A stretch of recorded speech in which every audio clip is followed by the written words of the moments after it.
We're here. We're here.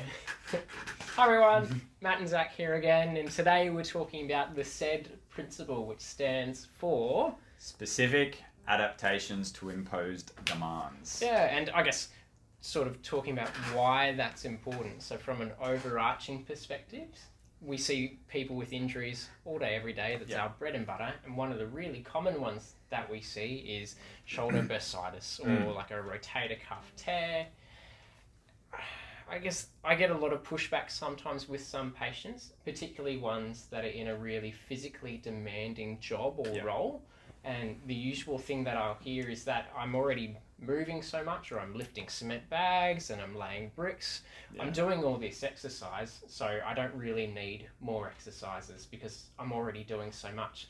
And I guess part of this specific adaptations to imposed demands and why that's important is because just because you're moving more doesn't mean you're addressing the reason why you're sore in the first place. Yeah, so that principle, if you break it down, essentially it's saying that in order for your body to adapt or in order for your body to change, we have to give it a very focused job, okay? And your body will only change driven on that input, okay? And we might get some crossover, but it's not going to be huge, right? And a simple example of that is just the joint angle that we train you at, okay? If we do what we call an isometric contraction, which is just contracting the muscle and the joint angle doesn't change. So it's like hanging halfway in a chin-up. If you just hang and hold yourself halfway in a chin-up, you're performing an isometric contraction at 90 degrees of elbow flexion, okay? And the specific adaptation to that is that we get strong at that joint angle, okay?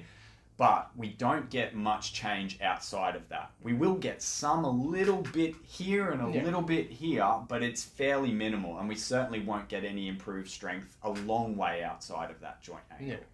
Okay, and the same thing goes for, fitness. It goes across the board, but essentially we need to give specific input to the body to get outputs that are desired. And that, I think that's where we're going with this whole, just because you've got an active job or you're generally active in everyday life doesn't mean that will stimulate what we need to help address what you're in here seeing us for. Yeah, definitely. And I mean, the other side of the coin, especially in the people that we see that are, I guess, a more athletic population that, have injured themselves at sport and they want to return to sport, where this is really important is, say that you're a sprinter.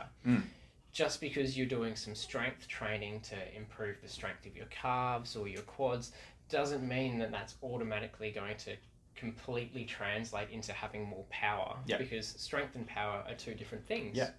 And particularly again with something like running, one of the most important things is that energy storage and release through the Achilles tendon.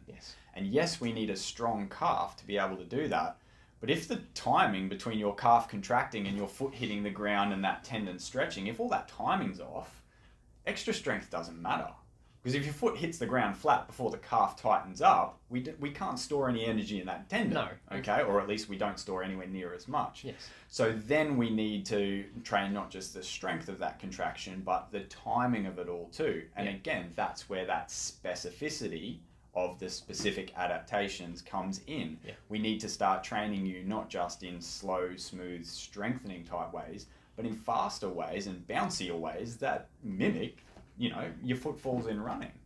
And we can take that example across any kind of sport: throwing sports, paddling sports, swimming, anything. It doesn't matter, but it's always the same. We need very specific inputs that relate directly to what it is that you're trying to achieve or get back to.